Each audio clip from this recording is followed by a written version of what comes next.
गीता ज्ञान एक तरफ तो इतना मुश्किल है कि उसमें कही गई एक एक बात के कई एक्सप्लेनेशंस अब तक किए जा चुके हैं और अभी भी किए जाने की गुंजाइश बाकी है। वहीं दूसरी तरफ इतना इजी है कि इसे एक बार में ही समझा जा सकता है। कई लोग तो पूरी जिंदगी गीता को पढ़ने और समझने में लगा देते हैं, लेकिन उन्हें कुछ खास समझ नहीं आता, जबकि किसी को एक बार सुनने भर से गीता का मर्म समझ आ जाता है। कोशिश हमेशा ये होनी चाहिए कि हम गीता पढ़ें और समझने की कोशिश करें। जहां समझ ना आए वहां गुरु की शरण लें। अब गुरु कहां से ढूंढा जाए? पंडित जी ये सब बातें सरला जी यानी अपनी वाइफ से कह रहे हैं।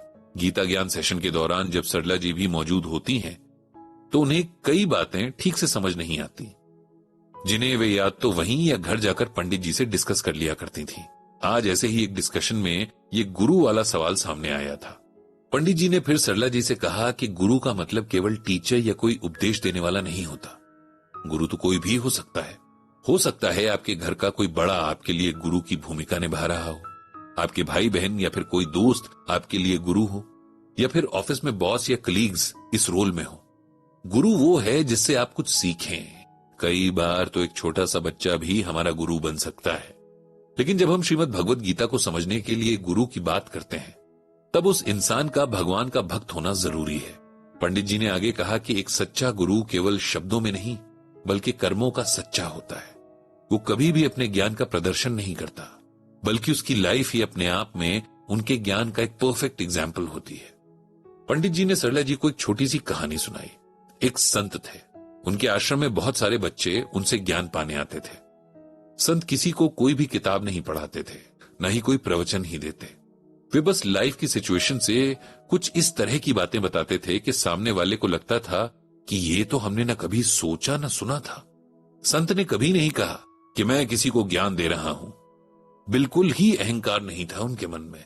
एक बार संत के पास रहने वाला एक लड़का कहीं दूर से वापस आश्रम में आ रहा था। उसके पास कुछ रोटियां और पानी पीने के लिए एक छोटी सी मटकी थी। एक जगह बहता हुआ पानी देखकर उस लड़के ने वहीं बैठकर रोटी खाई और उस धारा से पानी पिया। उसे ये पानी बहुत मीठा लगा। ऐसा मीठा पानी उसने कभी नहीं पिया था। पानी पीकर उसने सोचा कि मेरे गुरुजी को भी इतना मीठा पानी पीना चाहिए। ये सोचकर उसने मटकी में थोड़ा सा पानी अपने गुरुजी के लिए भर लिया। आश्रम पहुंचकर वो सबसे पहले अपने गुरुजी यानी कि संत के पास पहुंचा और उसने उनसे कहा कि ये पानी आपको जरूर पीकर देखना चाहिए, ये बेहद मीठा है। संत ने पानी पिया और बोले, वाह, वाकई ये बहुत मीठा है। तुम्हारा बहुत बहुत धन्यवाद जो तुम मेरे लिए इतनी दूर से इतना मीठा पानी लेकर आए। ये सुनकर वो लड़का वहां से खुश होकर चला गया। दूर बैठा एक और लड़का ये बातें सुन रहा था। वो उठकर संत के पास आया और बोला कि गुरुजी, क्या मैं भी इस पानी को पी सकता हूं जिसकी इतनी तारीफ हो रही है? संत ने बोला, क्यों नहीं, तुम पीना चाहो तो जरूर पियो। उस लड़के ने मटकी उठाकर पानी पिया और तुरंत थूक दिया। संत ने कहा कि क्या हुआ? वो लड़का बोला, गुरुजी, ये पानी तो एकदम कड़वा है, इसने तो मेरे मुंह का स्वाद ही खराब कर दिया। आपको ये कड़वा नहीं लगा क्या? ये सुनकर संत बोले कि मैंने जब पानी को मीठा कहा तो मैंने इसे लाने वाले की भावनाओं के सम्मान में कहा। हो सकता है कि मटकी में पानी लाते हुए वो मटकी की मिट्टी के साथ मिलकर कड़वा हो गया हो, लेकिन जो इतनी दूर से ये सोचकर लाया कि मुझे मीठा पानी पिलाएगा, मैं उसकी भावनाओं को ठेस नहीं पहुंचा सकता था। हमें प्रेम करने वाले और हमारा ख्याल रखने वाले लोग वैसे ही कम होते हैं। ऐसे में अगर कोई आपसे प्रेम करे या आपका ख्याल करे तो उसके लिए कुछ कड़वे घूंट पी लेने में कोई बुराई नहीं होती। तो सरला जी, ये होते हैं गुरु, जो जिंदगी की छोटी बड़ी घटनाओं से आपको ऐसा कुछ सिखा देते हैं जो मोटी मोटी किताबें भी नहीं सिखा सकती। पंडित जी ने सरला जी को आगे बताया कि श्रीमद् भगवत गीता में भगवान श्री कृष्ण ने गुरु के बारे में कुछ बताया है।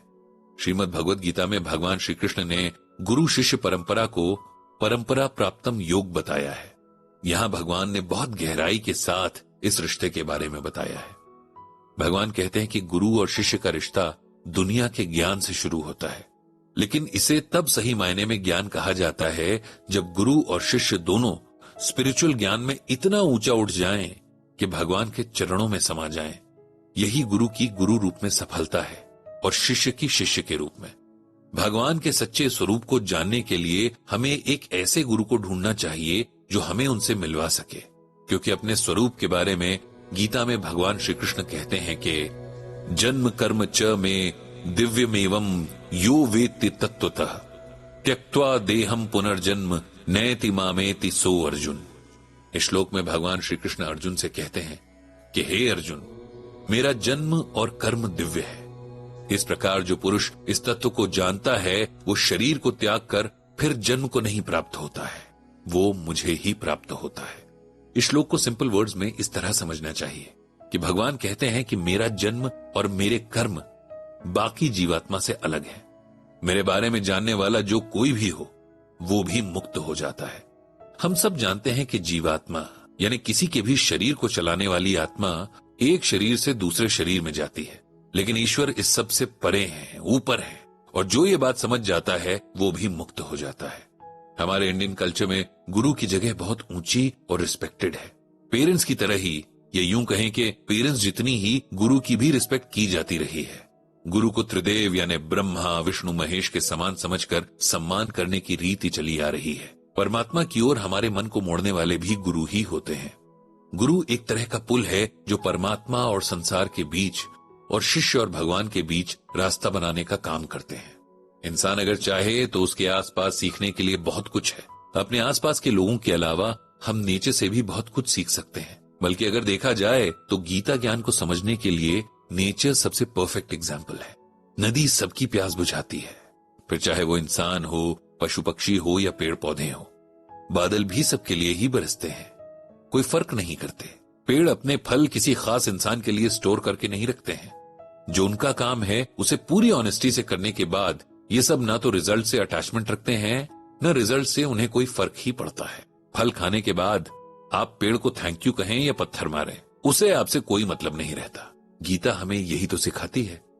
हम सोचते हैं कि ये सब रियल लाइफ में फॉलो कर पाना बहुत मुश्किल है, लेकिन अगर हम अपने आसपास गौर से देखने लगे तो समझ जाएंगे कि ये सब इतना भी मुश्किल नहीं है।